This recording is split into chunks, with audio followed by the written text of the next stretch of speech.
ఇవాళ యాక్చువల్లీ చాలా బాధగా ఉంది నాకు. I'm feeling really sad today. ఎందుకంటే దాదాపు ఒక సంవత్సరం నుంచి నేను ఒక చాలా చాలా radical and interesting character play చేస్తున్నాను, తెలుసు కదా షూటింగ్లో. ఒక వింత మనిషి బుర్రలో బ్రతుకుతున్నాను నేను దాదాపు ఒక సంవత్సరం నుంచి. కానీ ఎల్లుండి సినిమా రిలీజ్ అవ్వబోతుంది. సో నేను ఇంకా వరుణ్ అనే ఆ క్యారెక్టర్కి నేను గుడ్ బై చెప్పేయాలి. నేను ఎందుకు అంత పర్టికులర్గా మెన్షన్ చేస్తున్నానంటే రేపు మీరు అందరు సినిమా చూసినప్పుడు కూడా మీకు అర్థం అవుతుంది. Very very very interesting character. ఎల్లుండి సినిమా రిలీజ్ అయిపోతుంది సార్, నేను గుడ్ బై చెప్పేయాలి తనకి. అందుకే ఇంకొకసారి వన్ లాస్ట్ టైం నేను వరుణ్గా ఉందాం అనుకుంటున్నాను ఇవాళ. One last time. అందుకే నేను వాడి దగ్గరికి వెళ్ళి వాడి చొక్కా కూడా తీసుకొచ్చుకున్నాను నేను.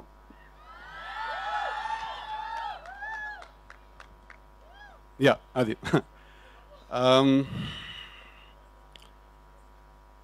కాకపోతే నేను వాడి దగ్గరికి వాడి చొక్కా అడగడానికి వెళ్ళినప్పుడు నాకు వరుణ్ ఒక 2 కండిషన్స్ పెట్టాడు.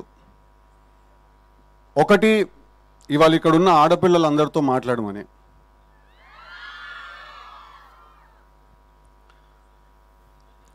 ఇప్పుడు మీకు తెలీదో లేదా మీరు తెలిసి ఇగ్నోర్ చేస్తున్నారో ఒక చాలా ఇంట్రెస్టింగ్ విషయాన్ని.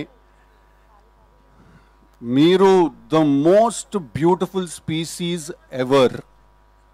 ఓకే, ఐ రిపీట్, ఆడవాళ్ళు you are the most beautiful species ever.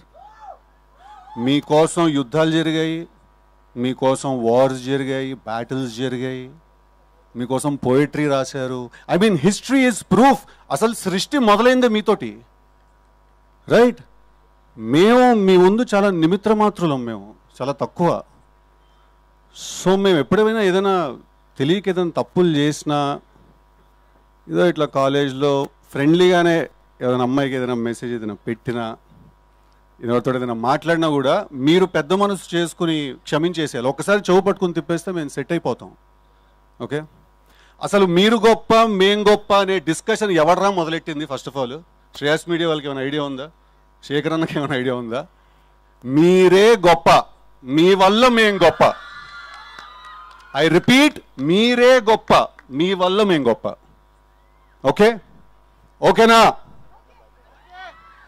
I love you all. అంత అందం ఉన్నప్పుడు మేము కూడా ఒకళ్ళని ప్రేమించాలంటే కొంచెం కష్టం. ఓకే, ఇప్పుడు బాయ్స్తో మాట్లాడదాం, కొంచెం సీరియస్గా మాట్లాడదాం. ఓకేనా? ఎప్పుడైనా ఎవరైనా అమ్మాయి మీ మనసు విరగొట్టి వెళ్ళిపోయిందంటే మాత్రం వెళ్ళిపోనివ్వండి. ఓకే, లేదు అలా కాదు అని వెంటపడ్డారో, ఎంత వెంటపడతారో అంత మీకు మీ మీద ఉన్న మర్యాద పోతుంది. ఓకేనా? Self respect is non negotiable, it is paramount. ఇక్కడ ఉండాలి సెల్ఫ్ రెస్పెక్ట్ ఇప్పుడు బాయ్స్ అందరికీ. దాని తర్వాత మనసు విరుగుతుంది, బాధేస్తుంది, ఏడుస్తాం, ఎందుకురా ఇలా ఇరుక్కుపోయామనే ఒక ఫీలింగ్ వస్తుంది. రానివ్వండి, పర్లేదు. అసలు కథ అక్కడే మొదలవుతుంది. అప్పుడు మీలో నుంచి ఒకడు బయటకు వస్తాడు, వరుణ్ లాంటి వాడు, రైట్? అప్పుడు మనకు అర్థమవుతుంది మన ఎమోషన్స్ ఎప్పుడు మన కంట్రోల్లో ఉండాలి, పవర్ సెంటర్ ఎప్పుడు ఇక్కడ మెయింటైన్ అవ్వాలి. ఓకేనా? మీకు ఇంకేమన్నా కొన్ని డౌట్ లేదన్నా మిగిలిపోతే తప్పకుండా అక్టోబర్ 17కి థియేటర్కి వచ్చి తెలుసు కదా సినిమా చూడండి. ఈ సినిమాలో వరుణ్ అనే క్యారెక్టర్ ఒక గన్ను పట్టుకోకుండా, ఒక కత్తి పట్టుకోకుండా, ఒక్క చుక్క కూడా రక్తం చిందించకుండా emotional warfare and psychological violence ని జనరేట్ చేస్తాడు థియేటర్లో. That's a promise I give you all.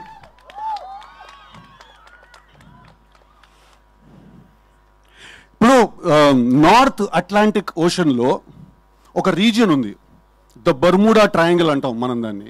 దాని అట్రిబ్యూట్స్ ఏంటంటే దాని మీద నుంచి ఒక షిప్ వెళ్ళినా, లేకపోతే ఆ ఎయిర్ స్పేస్లో నుంచి ఒక ప్లేన్ ఏదైనా వెళ్ళినా కూడా అది వాటిలన్నింటినీ కూడా లోపలికి లాగేస్తుంది. తెలుసు కదా, is the Bermuda triangle of love triangles. ఈ సినిమా చూసిన వాళ్ళందరినీ కూడా అది లాగేస్తుంది లోపలికి, right? I'm feeling genuinely sad that నేను వరుణ్కి గుడ్ బై చెప్పాల్సి వస్తుందని. బట్ అందరికీ దీపావళి శుభాకాంక్షలు. పండక్కి 4 సినిమాలు రిలీజ్ అవుతున్నాయి. ప్రియదర్శి మిత్రమండలి రిలీజ్ అవుతోంది, Kiran Abbavaram K ramp release అవుతోంది, ప్రదీప్ రంగనాథన్ డూడ్ రిలీజ్ అవుతోంది, సిద్ధు జొన్నలగడ్డ తెలుసు కదా కూడా రిలీజ్ అవుతోంది. What I'd like to say, ladies and gentlemen, if I'm saying anything at all, is that may the best man win. Thank you very much. Thank you.